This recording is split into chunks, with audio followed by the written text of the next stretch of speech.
Majority senators, no show sa plenaryo. Minority senators, pinatayan ng aircon at internet. Mainit na namang usap-usapan ngayon sa social media ang hindi pagsipot ng majority senators para sana sa sesyon sa Senado kahapon, June 1, 2026.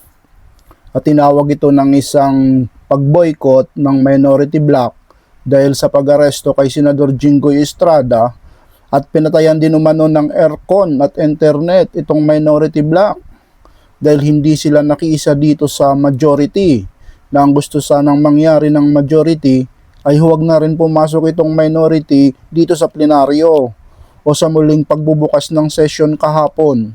Subalit itong minority dahil mayroon nga raw silang mga importanteng bagay na dapat sanang talakayin o yung mga nakabinbin na batas na kailangang maaprobahan. Tulad nitong mga sumusunod. Una na dyan, talakayin ang Magna Carta para sa mga barangay health workers, ang Anti-Hospital Detention Bill, ang kumpirmasyon ng mga general sa Commission on Appointments, at ang mga panukalang magkakaloob ng pagkamamamayang Pilipino kina Benny Boatwright III at Matthew James Ramos. Ito po sana yung mga mahalagang bagay na dapat sana nilang talakayin. Subalit hindi natuloy dahil nga hindi sumipot itong majority senators. Dahil nga sinusuportahan nila itong si Senador Jinggoy Estrada na may kasong plunder. Sabi nga ng ilang netizens, mas importante pa sa kanila si Jinggoy na 3 beses nang nagkakaso ng plunder kaysa sa gawin yung mga importanteng trabaho nila dito sa Senado. Buti sana daw kung first time lang nitong magkakaso ni Jinggoy, hindi pangatlong beses na. Recidivism o paulit-ulit na lang ginagawa kumbaga. Take note, yung netizens po ang may sabi niyan, mga kaseryoso. Samantala, nagpalabas naman ng pahayag o joint statement itong minority bloc o solid bloc 11.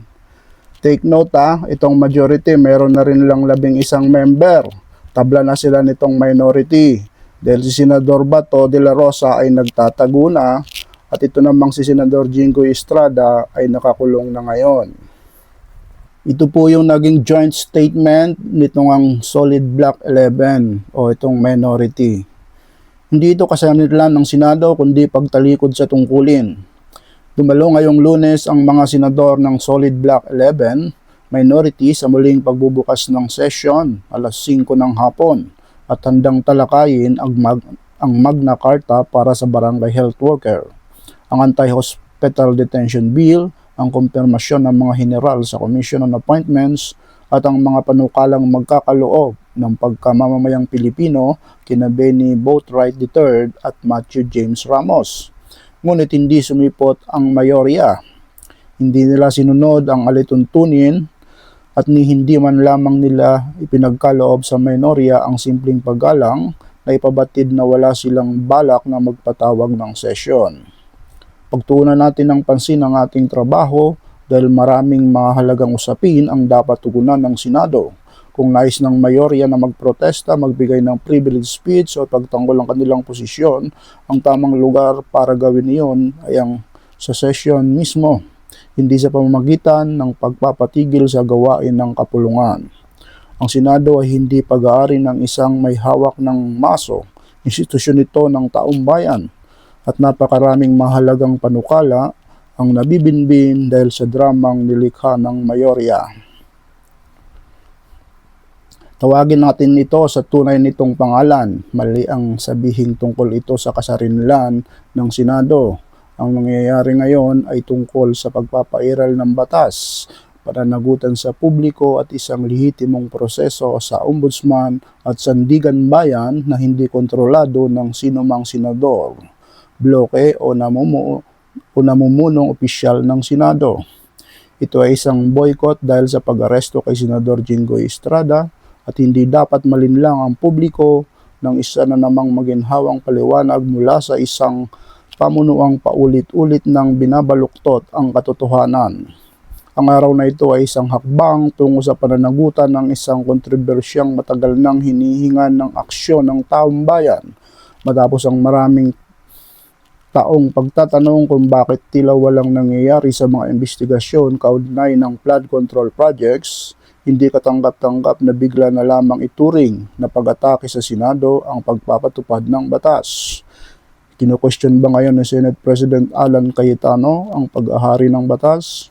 Sa totoo lang, ang gusto nila ay kampihan, hindi prinsipyo.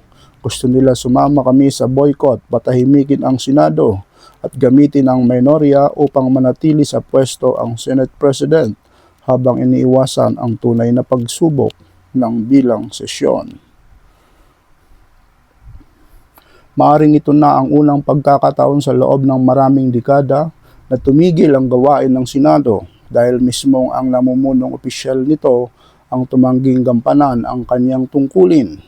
Kahit noong panahon ng malalakas na bagyo at kasagsagan ng pandemya, natigil lamang ang trabaho dahil sa pangangailangan o dahil kinakailangan pang maglatag ng mga sistema, hindi dahil pinili ng pamunuan na talikuran ang kanilang tungkulin.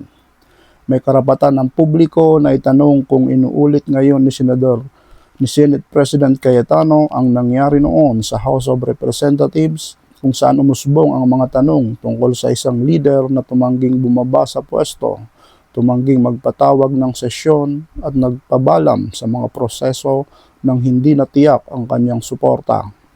Kasing bigat ng tanong noon, ang tanong ngayon, ulitin ba nila ito sa susunod na 2 araw ng sesyon? At pananatilihin bang walang ginagawa ang Senado para lamang maiwasang harapin ang tunay na bilang ng suporta sa plenaryo? Dapat buksan ng Senado ang mga pinto nito, formal na simulan ng sesyon at bumalik sa trabaho. Walang Facebook post, panawagan sa pagmamalaki sa institusyon o anumang pampulitikong drama na makapagpapawalang bisa sa pangunahing tungkulin ng mga senador na pumasok, sumunod sa batas at maglingkod sa mamamayan. At panghuli, nananawagan kami sa sambayan ng Pilipino na bantayang mabuti ang Senado sapagkat kapag ang isang institusyon ay tumatangging gampanan ang tungkulin nito, ang pagbabantay ng publiko ang nagiging unang linya ng depensa ng taong bayan. Ito po ang naging joint statement ng minority o Solid Block 11 dito nga po sa Senado.